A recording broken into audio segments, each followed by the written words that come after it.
দেওয়ানি মামলা সংক্রান্ত বিচার ব্যবস্থায় আসলো বিশাল পরিবর্তন।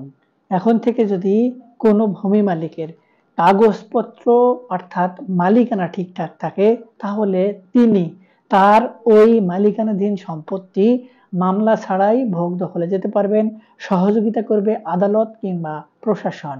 সুপ্রিয় ভিউয়ার্স, কিভাবে ভূমি মালিকরা এই ব্যবস্থাটির সুফল গ্রহণ করবেন, আজকের এই ভিডিওটিতে সেই সকল বিষয় নিয়ে বিস্তারিত আলোচনা করব। ভিডিওর বিষয়বস্তু বুঝতে গেলে ভিডিওটি মনোযোগ সহকারে, ধৈর্য সহকারে দেখতে হবে। আর যদি ভিডিওটি দেখার পর ভালো লাগে, আরো কোনো ভিডিও দেখার আগ্রহ জন্মায়, তাহলে আমাদের চ্যানেলটি সাবস্ক্রাইব করে রাখতে পারেন। আসসালামু আলাইকুম। সুপ্রিয় ভিউয়ার্স, আমাদের অনেকেরই প্রশ্ন থাকে যে আমার পূর্বপুরুষের একটি ওয়ারিশান সম্পত্তি আমার কাছে ওয়ারিশান সূত্রে আসার কথা, অর্থাৎ আমার মায়ের সম্পত্তি আমাকে ঠিকঠাক মতো বুঝিয়ে দেওয়া হয় নাই, কিংবা আমার পিতার সম্পত্তি আমাকে ঠিকঠাক মতো বুঝিয়ে দেয় নাই আমার চাচারা কিংবা আমার জেঠারা। সেক্ষেত্রে ওই সকল সম্পত্তি তারা কিংবা তাদের পরবর্তীতে ওয়ারিশারা ভোগ দখল করছে, কিংবা তারা সেই সকল সম্পত্তি অন্য কোনো ব্যক্তির কাছে বিক্রয় করে দিয়েছে। এই ব্যাপারগুলো কিন্তু হর হামেশাই আমাদের চারপাশে ঘটে যাচ্ছে। কিংবা এমন একটি সম্পত্তি আমার পূর্বপুরুষের ছিল, সেই সকল সম্পত্তি পরবর্তীতে এমন একজন ব্যক্তির কাছে হস্তান্তরিত হয়েছে, তারা ভোগ দখল করছে কিংবা তাদের ওয়ারিশারা ভোগ দখল করছে, কিন্তু আমার পূর্বপুরুষ কোনোভাবেই সেই সকল সম্পত্তি বিক্রয় করে নাই।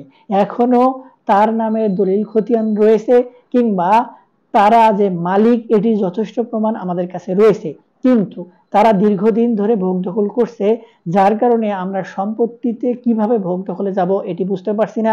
তারা আমাদেরকে ভোগ দখল ছেড়ে দিচ্ছে না। এই বিষয়গুলো বাস্তবায়ন করার জন্য, অর্থাৎ আপনার ভোগ দখলে যাওয়ার জন্য আইন যেটি বলছে সেটি হলো আপনাকে আইনি প্রক্রিয়া মেনে সেই সকল সম্পত্তি ভোগ দখলের সুযোগ সৃষ্টি করতে হবে। এই বিষয়ে আমাদের দেশে যে আইন রয়েছে এবং যে আইনের দ্বারা জমিজমা সংক্রান্ত বিষয়গুলোর মামলা সুরাহা করা হয়, কিংবা এই দেওয়ানি সম্পর্কিত যে মামলাগুলো এগুলোর বিচার করা হয়, সেটি হচ্ছে দেওয়ানি কার্যবিধি। এখন এই দেওয়ানি কার্যবিধিটি তৈরি হয়েছিল ব্রিটিশ আমলে। ব্রিটিশরা এই আইনটি তৈরি করার পরে পরবর্তীতে কিছু লোক খসড়া হলেও সম্পূর্ণরূপে বিচার ব্যবস্থাটাকে সহজ করার জন্য কোনো ব্যবস্থা ইতিমধ্যে কোনো সরকারই গ্রহণ করে নাই। বর্তমানে আমরা জানি, যখন আমরা একটি জমি সংক্রান্ত বিষয় নিয়ে আদালতে মামলা করি, তখন সেই মামলাগুলো এত পরিমাণে লম্বা হয় এবং এত দীর্ঘ সময় ধরে চলে যে, যার কারণে সময় মতো আমাদের কাঙ্ক্ষিত রায়টি আমাদের পক্ষে আসে না। আমরা ঠিকঠাক সময় মতো সম্পত্তি ভোগ দখল করতে পারি না। অনেক ক্ষেত্রে ২-৩ প্রজন্ম পর্যন্ত মামলা টানতে হয়। এই যে বিষয়গুলো, এই বিষয়গুলো কিন্তু আদালতেরও কোনো হাত নেই। একটি দেওয়ানি সম্পর্কিত অর্থাৎ জমি জমা সম্পর্কিত মামলা করতে গেলে প্রায় ১২টি স্টেপ ফলো করে তারপরে সেই মামলার বিচার আদালতকে করতে হয়। এই ১২টি পদ্ধতির মধ্যে সর্বপ্রথম হচ্ছে আপনার মামলা করা, অর্থাৎ আপনি যখন মামলা করবেন তখন যে একটি আবেদন করবেন সেটিকে বলা হয় আরজি।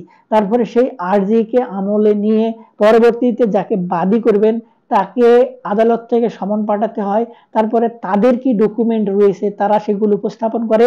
তারপরে সেই ডকুমেন্টগুলোর উপর ভিত্তি করে এবং আপনাদেরকে উভয় পক্ষেরই কিন্তু সাক্ষ্য গ্রহণ করে সেগুলো লিপিবদ্ধ করা হয়। এই বিষয়গুলোকে কিন্তু এখন সহজ করা হচ্ছে এবং এই সাক্ষীগণদেরকে আর আদালতে গিয়ে সাক্ষী দিতে হবে না। আরজির মাধ্যমে যে আমরা বিষয়গুলো উপস্থাপন করব সেগুলোই হবে সাক্ষী, এবং সমনের জবাব যে দিবে সেই বিবাদী পক্ষ সেই সমনের জবাবটি হবে তাদের সাক্ষী। এক্ষেত্রে এক্সট্রা করে সাক্ষী নিয়ে যাওয়া, সাক্ষীগুলোকে গ্রহণ করা, লিপিবদ্ধ করার এই বিষয়টি কিন্তু থাকছে না। এখন যে বিষয়টি আমাদের মূল আলোচ্য সেটি হলো, আপনি আদালতে মামলা করলেন, সেই মামলার রায় আপনার পক্ষে আসলো, আপনি মালিক, আপনার যথেষ্ট পরিমাণে ডকুমেন্ট ঠিকঠাক রয়েছে, তারপরেও আপনি সম্পত্তিতে ভোগ দখলে যেতে পারছেন না, কোনো পক্ষই আপনাকে সহযোগিতা করছে না। আপনি থানায় রায় নিয়ে গেছেন, সেখানে কোনোভাবে আপনার সেই রায়ের ভিত্তিতে আপনার সম্পত্তি আপনাকে ভোগ দখল বুঝিয়ে দেওয়া হচ্ছে না। আপনি ভূমি অফিসে যোগাযোগ করেছেন, সেখান থেকেও সুফল পাচ্ছেন না। আপনি ইউনো অফিসে এসিল্যান্ড অফিসে গিয়ে আবেদন করেছেন, সেখান থেকেও সুফল পাচ্ছেন না। জেলা প্রশাসকের কার্যালয়ে যাওয়ার জন্য আইন বলছে, সেখানে গেছেন, তারপরেও কোনো প্রতিকার পাচ্ছেন না। এই যে বিষয়গুলো, এই বিষয়গুলো কিন্তু সরকারের নজরে আসে এবং আদালত এই বিষয়গুলো জানে। আমাদের সকলেই বিষয়গুলো সম্পর্কে অবগত, তারপরেও বিষয়টি কিন্তু সুরাহা হচ্ছিল না। যার কারণে এই দেওয়ানি কার্যবিধিতে একটি স্পষ্ট বার্তা এবং আইন সংযুক্ত করে সংশোধন করা হয়েছে। সেখানে বলা হচ্ছে যে একজন ব্যক্তি যদি তার ডকুমেন্ট যেগুলো আছে, মালিকানা সংক্রান্ত যে প্রমাণাদি তার থাকার কথা সবগুলোই রয়েছে, আইন বলছে তাকে সম্পত্তির ভোগ দখল বুঝিয়ে দেওয়া উচিত, কিংবা আইন দ্বারা আদালতে বিচার কার্যের মাধ্যমে নিষ্পত্তি হয়েছে যে একজন ব্যক্তির সকল ডকুমেন্ট রয়েছে, তিনি সম্পত্তির ভোগ দখলে যাওয়া উচিত। যে ব্যক্তি ভোগ দখলে রয়েছে তিনি কোনোভাবেই বৈধ প্রক্রিয়ায় সম্পত্তির ভোগ দখলে থাকার অধিকারী নন। সেক্ষেত্রে আদালতে যখন মামলার রায়টি হয়ে যাবে, যখন কাগজপত্রগুলো উপস্থাপন করা হবে, সেখান থেকে সরাসরি আদালত নির্দেশনা প্রদান করবেন।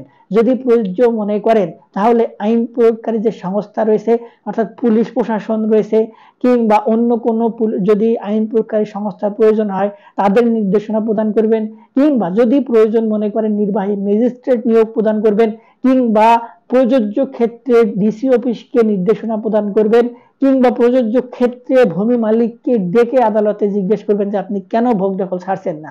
যদি তারা সেখানে যথা উপযুক্ত কারণ না দেখাতে পারে তাহলে সেক্ষেত্রে তাদের বিরুদ্ধে আইনগত ব্যবস্থা গ্রহণ করারও সুযোগ রয়েছে। এবং এই প্রক্রিয়াগুলো সম্পন্ন হওয়ার মাধ্যমে একজন ব্যক্তির সকল বৈধ ডকুমেন্ট যদি ঠিকঠাক মতো থাকে তাহলে তিনি তার সম্পত্তিতে ভোগ দখলে যেতে পারবেন এবং ওই বেদখল হওয়া সম্পত্তি কিংবা তার মালিকানাধীন সম্পত্তি তিনি মালিকানায় যেতে পারবেন। এখন অনেকেই প্রশ্ন করতে পারেন, তাহলে এই যে থাম্বনেইলে আপনি কথাটি বললেন এটির সঙ্গে এর মিল কোথায়? দেখুন, আগে যখন আপনার বৈধ ডকুমেন্ট থাকতো, আপনি একটি ওয়ারিশান সম্পত্তি পূর্বপুরুষের সূত্রে পাইতেন, কিন্তু আপনাকে দেয়া হয় নাই, সেই সকল সম্পত্তি বিক্রয় করা হয়েছে কিংবা কেউ ভোগ দখল করছে। এখানে যে বিষয়টি দাঁড়ায় সেটি হলো আপনার পূর্বপুরুষের অংশ যদি তাদেরকে না দেওয়া হয়, কি কারণে দেয়া হলো না, এই বিষয়টি বিচারাধীন। যদি তিনি পায় তাহলে আপনিও সম্পত্তি পাবেন। এক্ষেত্রে আদালত আপনাকে সম্পত্তির ভোগ দখল বুঝিয়ে দেবে, কোনোভাবেই ঠকানোর কোনো সুযোগ নেই। কিংবা আপনার পূর্বপুরুষের সম্পত্তি অন্য কোনো ব্যক্তি ভোগ দখল করলে সেগুলোও আপনি পাবেন। এখন আপনার এখানে প্রযোজ্য ক্ষেত্রে আদালতে যে বিষয়গুলো উপস্থাপন করা হবে সেগুলো হচ্ছে আপনি যে ওয়ারিশান সূত্রে সম্পত্তি পান সেই ওয়ারিশানের যে প্রমাণাদি, অর্থাৎ ওয়ারিশান সনদ এবং আপনার পূর্বপুরুষের যে সকল সম্পত্তি সেই সকল সম্পত্তির যে দলিলাদি সেগুলো যদি না থাকে তাহলে আপনি প্রমাণ সংগ্রহ করবেন যে সেই সম্পত্তিগুলো আপনার পূর্বপুরুষের এবং আপনি ওই সকল সম্পত্তি ওয়ারিশান সূত্রে প্রাপ্ত এবং অন্য একজন ব্যক্তি ভোগ দখলে রয়েছে। আগে কি করতে হতো, আপনার পক্ষে আদালত থেকে রায় আসলে তারপরে সেই সকল সম্পত্তির রায় বাস্তবায়নের মাধ্যমে ভোগ দখল করতে গেলে জারি মামলা করতে হতো, অর্থাৎ সম্পত্তি উদ্ধারের জন্য আইন অনুযায়ী জারি মামলা করে তারপর ওই সকল ব্যক্তিকে উচ্ছেদ করতে হতো। এখন থেকে এই বিষয়টি আর প্রযোজ্য পড়বে না। বিচার ব্যবস্থা থেকে সরাসরি আপনাকে ভোগ দখলে যাওয়ার জন্য যে সকল সংস্থার কথা বললাম, যে সকল প্রতিষ্ঠানের কথা বললাম, সেই সকল প্রতিষ্ঠান কিংবা সংস্থা আপনাকে সম্পত্তি সরাসরি ভোগ দখলে বুঝিয়ে দিবে। সুপ্রিয় ভিউয়ার্স, আশা করি বুঝতে পেরেছেন যে কিভাবে এবং কোন কোন ডকুমেন্টগুলো সংগ্রহে রাখলে আপনি মামলা করা ছাড়াই আপনার মালিকানা যাওয়ার কিংবা আপনার অংশটুকু যেটুকু ওয়ারিশান সূত্রে পাওয়ার কথা সেইটুকু সম্পত্তি আপনি ভোগ দখলে যেতে পারবেন। তারপরে যদি এই সংক্রান্ত বিষয় নিয়ে আপনার আরো কোনো প্রশ্ন থাকে, আরো কোনো কিছু জানার আগ্রহ থাকে তাহলে একজন ভালো আইনজীবীর পরামর্শ গ্রহণ করতে পারেন। তাছাড়া যদি আপনারা আমাদের থেকে আরো কোনো কিছু জানতে চান তাহলে ভিডিওর নিচে কমেন্ট বক্স রয়েছে, সেখানে কমেন্টস করবেন, আমরা আপনাদের সহযোগিতা করার চেষ্টা করব। আজকে এই পর্যন্তই, দেখা হবে সামনে নতুন কোনো ভিডিওতে। ততদিন পর্যন্ত ভালো থাকবেন।